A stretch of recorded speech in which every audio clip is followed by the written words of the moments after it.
Okay, good morning guys. Yesterday I put some dates for the A2 days that I run down here in North Devon where you can ride the A2 fleet, the adventure, small capacity adventure bikes back to back. I've got Himalayans, Triumph 400X, GS310, KTM 390 Adventure, what else? I've got CCM GP450 and even a Morini X-Cape. I've got CRF 300 and a Voge 300 Rally, so a fair few bikes. This one is the latest edition. It's a CF Moto 450 MT, and if I'm honest, it's my favourite bike of the lot, simply because it brings all the strong elements of each individual bike and packages them together. So for me, it's got the trail capacity of the 300cc bikes, a little bit heavier admittedly, but it will still do the technical trails pretty well. At the same time, it'll do the motorway work like the 650 X-Cape will. And so as a package, it blends two extremes together, which is why in a video I first did on this, I called it the unicorn. And I still think it is, because it's got enough power to tour on motorways and enough lightness and manageability to do technical tech type riding on it. Price is good, 5,750 or whatever it is, if you can get older one. I don't think there's any coming through till February here in the UK. But for anybody who can't get down to me to see me and come out riding with me on my bikes, I just wanted to quickly wheel each bike through and just talk through what the strength and weaknesses is of each bike and why that bike might be more suitable to you than this bike, if that makes sense. So it's a quick overview of the CF Moto 450 MT in context of its peers. So let's start with the first bike.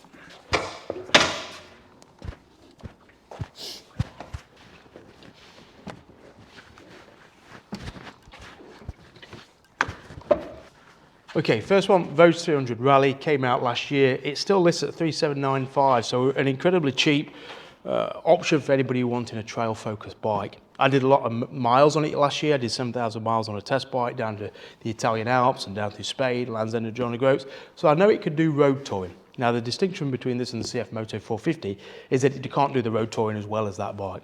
It's single cylinder, 27 brake horsepower, bench seat, although in fairness the cockpit is comfortable, and that's what is the makings for this as a long distance bike, albeit at a speed that can't match, or the smoothness that can't match the CF Moto 450 MT. Over 6,000 RPM, 60 miles an hour. This is quite a bit rough, quite a bit buzzy, and it's not a place you'd want to sit at, say, it's 65 to 70. And which is what, for me, where this suits best is if you're just wanting a short distance trail travel bike, a tech bike, an ACT bike, because it's cheap to buy, which means you don't have to worry too much, you don't have to be too precious about it. It's manageable to ride and it's enjoyable to ride. I think the strength of this over the Honda CRF 300 Rally, not only is it £2,700 less money, but it's got suspension that don't need upgrading straight out of the crate. It's not the best, the front end can be a bit jarring at times, certainly at full extension. You know, it's not the most sophisticated, but at the same time it will take a rider and luggage without having to upgrade. And I think that's a big boon. You know, it's got the crash bars here, handguards, rear rack. So you could buy this bike for $3,800, and there's some great deals on second-hand ones. Throw some luggage on it, and you go around the world, you go down to Morocco, wherever. The limitation being that cruising weight, that cruising speed, 60, 65 miles an hour. You're not going to want to go faster than that. So it's a great option, but I will say compared to the CF Moto, it's more suited to the trail aspect, to the tech ACT type rider.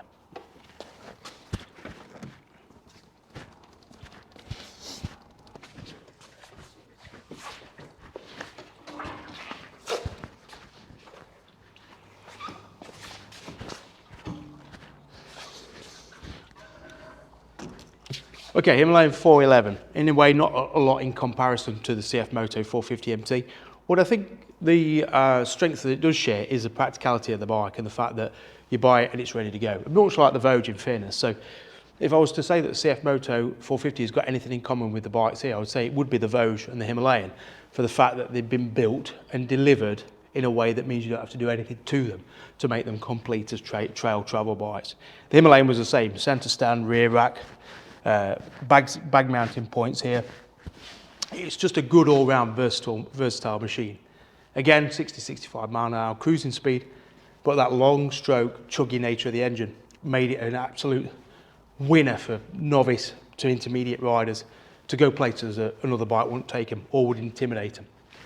The CF Moto, I think what does share also is that manageable seat type. This is a touch shorter than the CF Moto, but that CF Moto has got the manageability of this bike, but it's got the smoothness, it's got the pace. What it's probably not got is the ruggedness. So if you're still after the most rugged bike, and there's some great deals on these 411s in the dealers. I think 3,700 or 800 pound. I think if you wanted the ultimate rugged bike that will go anywhere and do anything, albeit at a more gentle pace, it's still hard to beat the 411. And I think this is a bit of a class. This is going to be a classic bike that we'll remember in 10, 20, 30 years time. Simply the fact that Royal Enfield ignored everything that everyone else was doing and did their own thing. And I think that's what shines through. And in fairness, that's what shines through on the CF Moto. They did their own thing. They made their own bike. They made it in their own mould. So a memorable bike, and it will be for people who like gentle to moderate riding on road and trail at a gentle pace, who want simple technology. So there's still a place for this bike, definitely.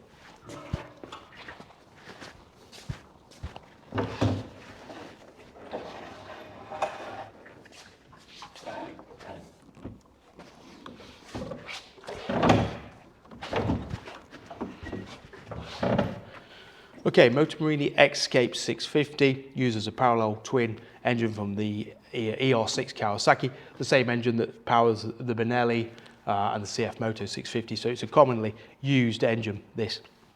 The bike's been good, it's been reliable, done 11, 12,000 miles on it.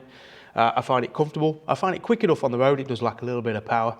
But I think the biggest difference between this and the CF Moto is the weight. And I use this bike to represent every bike in this 650 and above class. So, okay, this is not a natural rival to a Touareg or a Tenere or a KTM 790 or 890, but this bike represents the argument for going up a size for those people who say, well, 450 is not big enough.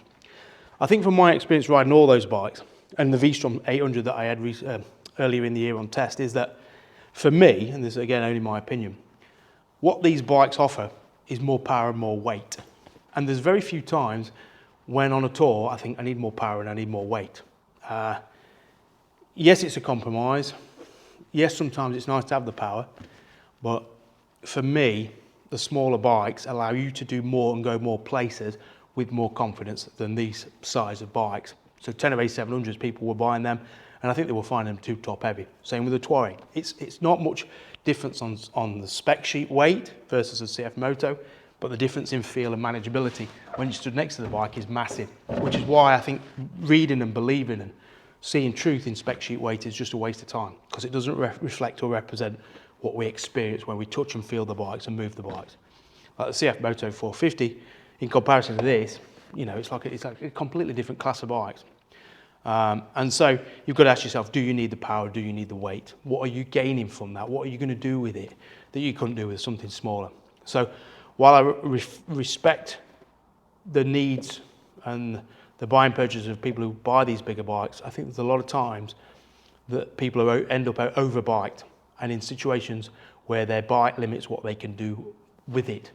You know, if they want smaller bikes, they could do more, have more fun, go more places, have bigger adventures. So you've got to ask yourself, do I need something bigger than a 450? If you ride the 450 and say, it's underpowered for me, I need more power, fine. There's no right or wrong.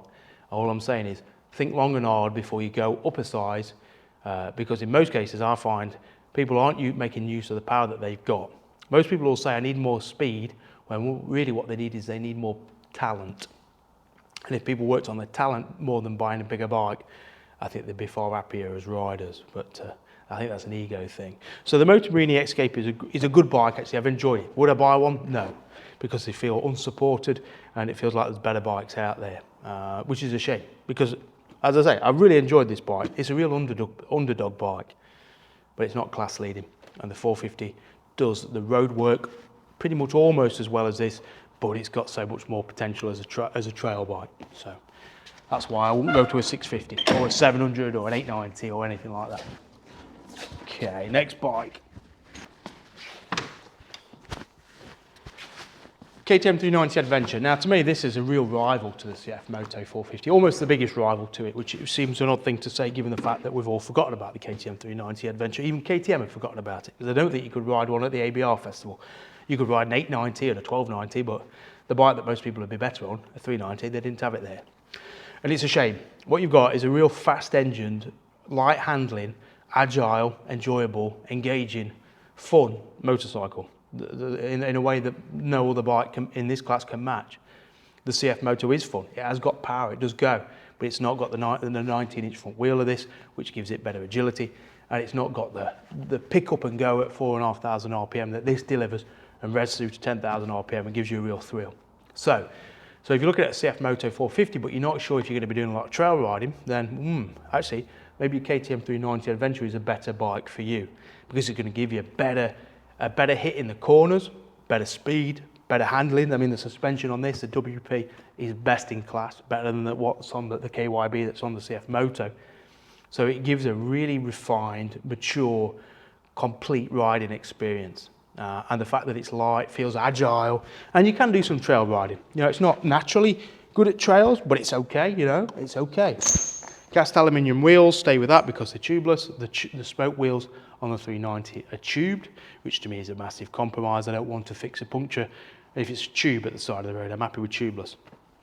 So the KTM 390, I think, is the CF Moto's biggest adversary, because there's a lot of people who are looking at the CF Moto thinking, oh, that looks good, and I'm going to ride it mainly on the road. Well, if you're going to ride it mainly on the road, this could be the better bike. Let's see what happens with that new 390 Adventure Enduro, whatever they've got working on.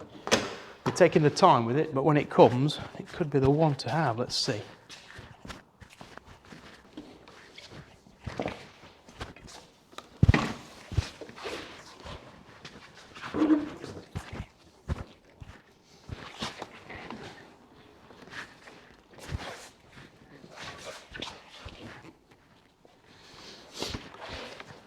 Okay, Triumph Scrambler 400X with a rally raid kit on it. This is a bike that I've just had out to Iceland. Performed well, actually. You know, was it as good off-road on the tracks as a CF Moto or a Himalayan?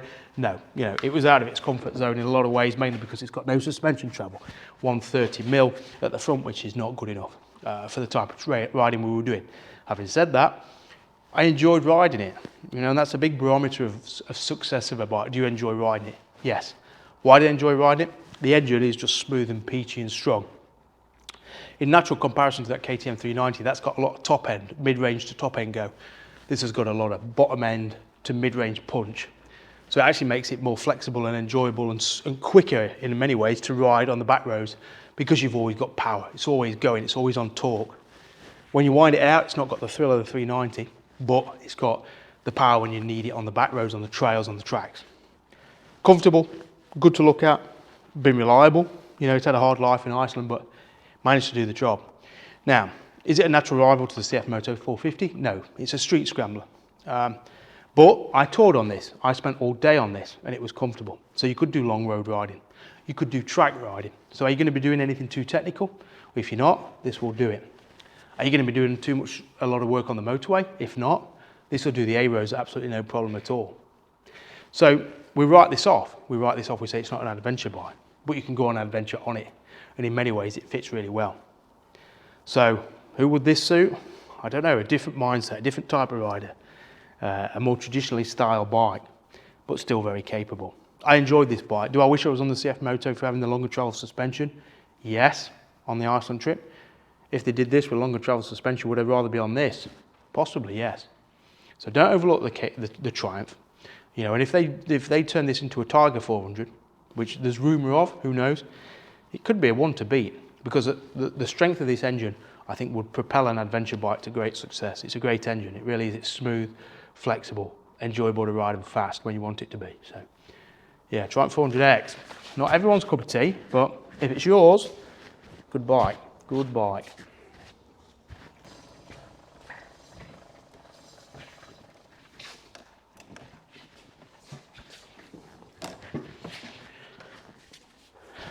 Okay, BMW 310GS with the Rally Race Level 2 kit on, which gives it tubeless spoke wheels and longer travel suspension.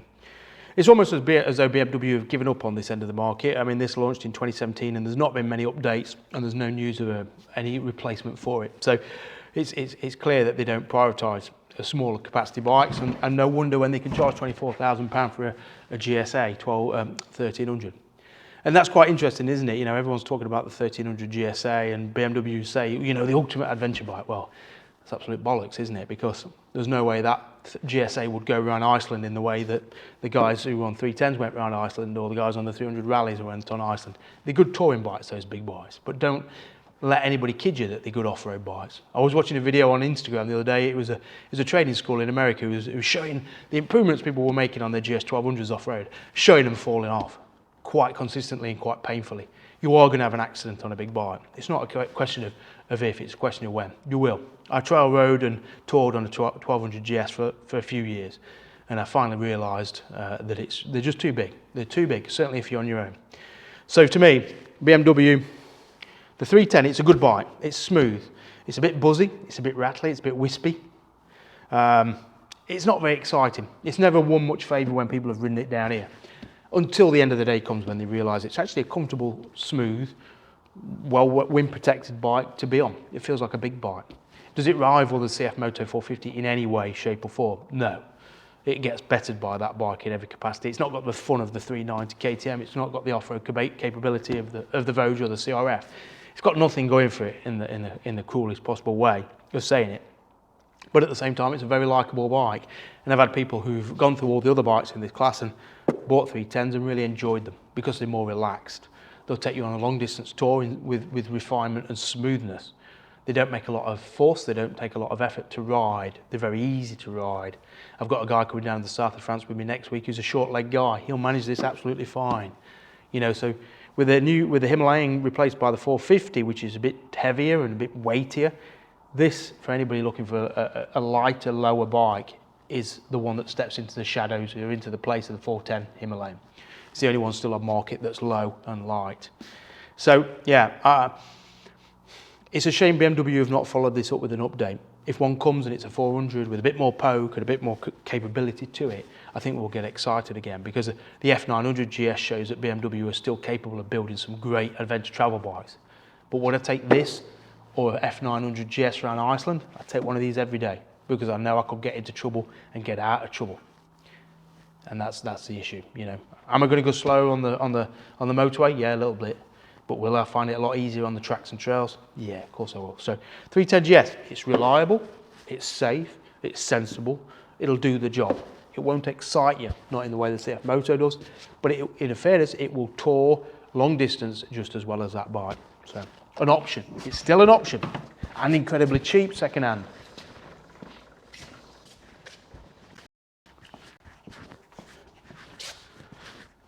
Okay, left field option. CCM GP450 came out 2012, was priced at £8,500, which equivalent is about £10,500, £11,000.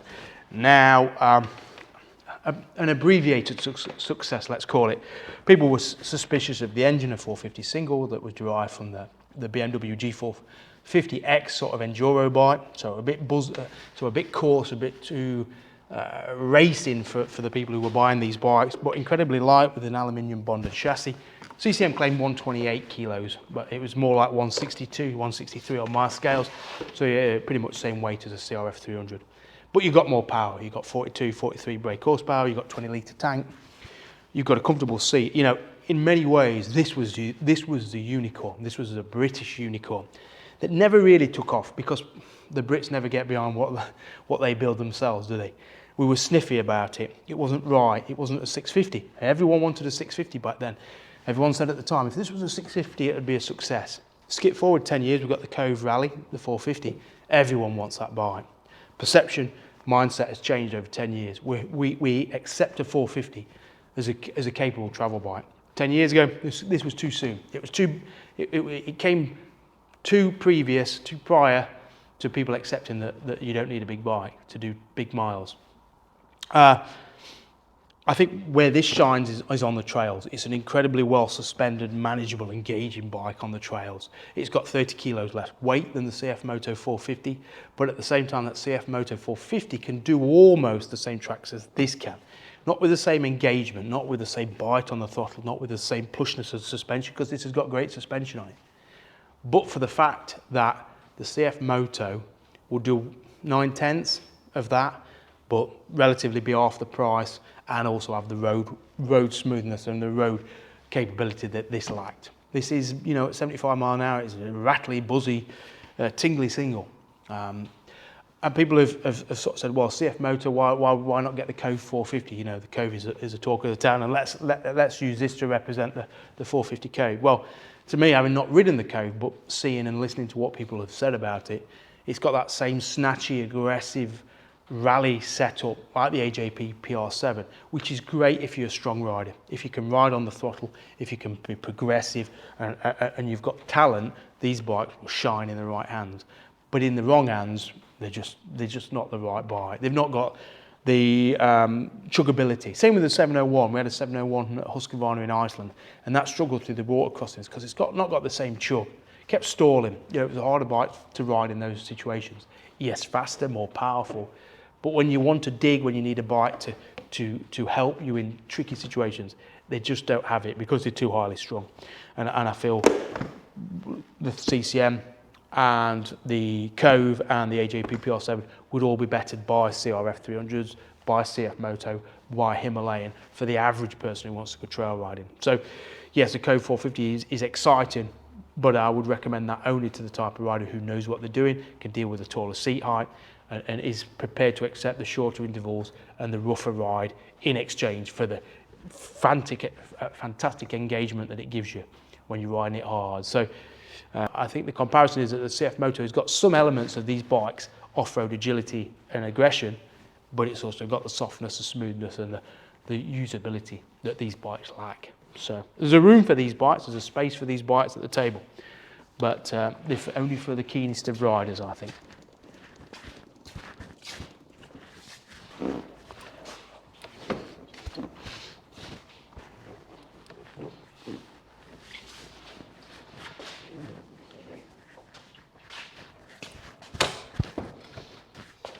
Okay, CRF 300 Rally. For me, this reflects Japan's inability to show any interest in developing, designing, progressing motorcycling. They're resting on their laurels, overcharging for underdeveloped machines. And the 300 Rally is perfect evidence of that. It's a good bike. I like it. I enjoy riding it, and there's a lot of people who do enjoy riding it. But is it the best that Honda could do?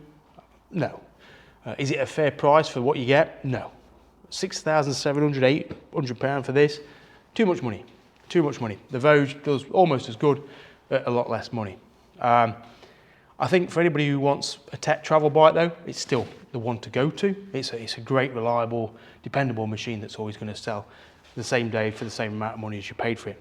You know, it is perfection as an all-round usable, utilitarian adventure travel bike, as proven by Itchy Boots.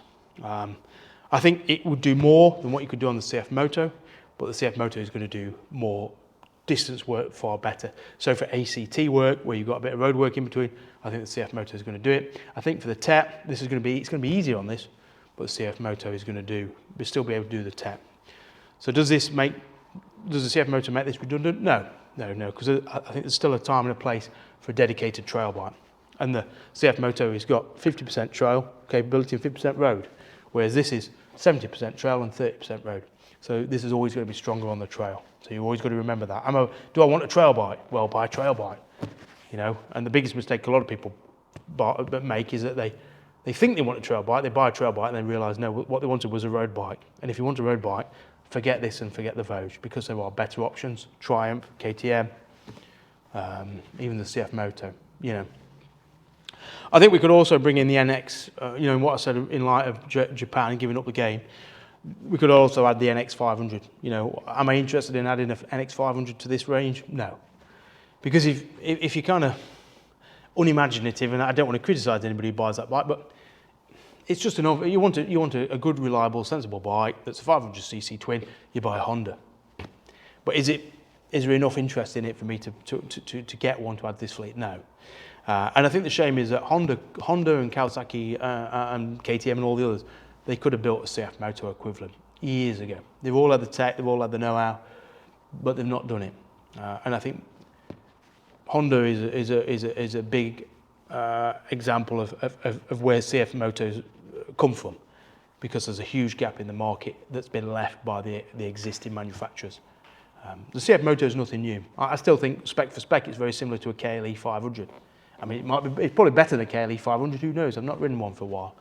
But all the CF Moto has done is fill a gap that used to be populated by the existing brands that aren't here anymore. So yeah, I can't support Honda very strongly because I feel like they've given up the ghost, given up the game. But it's a very good bike, the CRF 300 Rally. Very good.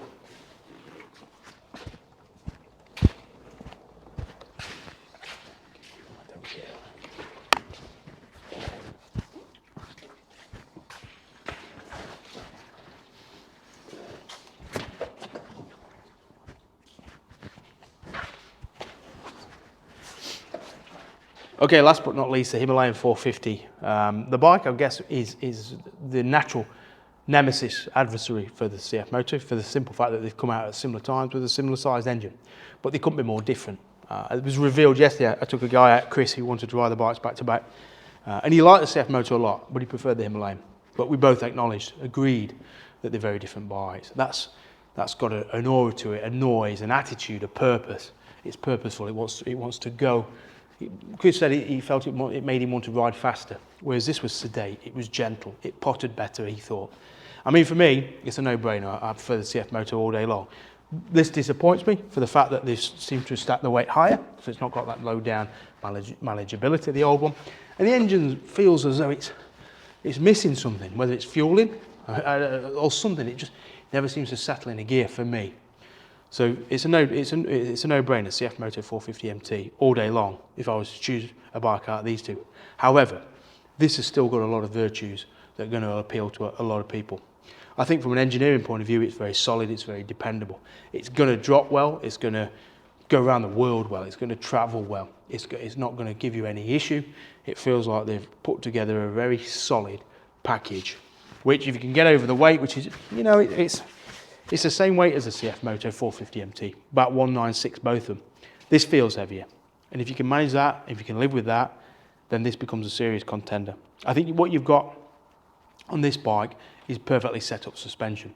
It shows that for all the fuss we make over fully adjustable suspension, you know what, if a manufacturer comes out with a bike that's set up perfectly, you don't need adjustability because they've set it up better than what you can set it up with adjustment. So the ride quality on this is better than on the CF Moto. The shower forks are better than the forks, the KYB forks on the CF Moto. Maybe those forks will get better when I adjust them better, but to jump on and ride, these work really well. The brakes are really good, gearbox is really clean. Just the input from you as a rider to the bike is very clean, well designed, well engineered, well thought through, well finished. It's a complete bike. And I struggle a little bit. I don't like to criticise it, and I want to like it. I've done 2,000 miles on it so far, but there's not much I love about it. And that's not to say it's a bad bike. It's not to say it's not the right bike for you. I think what it shows is that all bikes have got personalities. All bikes do things in their own different way, which are going to appeal to different people. So the question of which bike is best is irrelevant. Best for what? Best for who? Best for doing what kind of riding? You've got to ask yourself these kind of questions before you try and make a decision. Because all these bikes, I could argue a case for any of these bikes. I could argue a strong case for this. I could argue a strong case for the GS310. But they're very different bikes. And if you can go and sit on one, whether it's a dealer or an owner, the owners' forums are generally very good for letting people, oh, I've got one, I live down your road, you know, you can come and sit on mine. I think, but you've got to start with understanding what you want to do with the bike. If you decide that, do I want a trail bike? Am I going trail riding? No. What? CRF, Voge, out the window. You know, am I going to do fast motorway work? Okay. Then no Triumph. I wouldn't take this on the motorway very much either. Okay, maybe that's CF Moto, maybe it's a 650. You really got to think hard and long about what kind of riding you're going to do. Once you've done that, it's actually very easy to narrow down the bikes and come out with two that float your boat. And then whether you come down to see me or you go and sit on some elsewhere, then you can fine tune them. So for Chris yesterday, he came down undecided between the CF Moto 450 and the Himalayan, and he went away clear as mud that he was going to get the, no, it's clear as mud, that's wrong, clear as day that he was going to get a Himalayan 450. So sometimes it just takes a bit of a ride, cock your leg over a bike, and it's as clear as day that you know which one you're going to get. So that's it, that's my collection of bikes. Come down and ride them if you want. We've got some days up on the calendar, but I think it's exciting, isn't it? A real mixed bag of bikes, And what I would say is try them. try these smaller bikes, and you'll be surprised. I think most people, when they ride the smaller bikes, they realise they didn't need the power. They're not going any slower than they were on the bigger bikes, but they're on bikes that they don't have to worry where they park or getting them around in the garage or worry about dropping them. There's so many gains to any of these bikes, to all of these bikes. That's not to say you should get a smaller bike, but you should at least try one and see if it's for you or not. All right, cheers.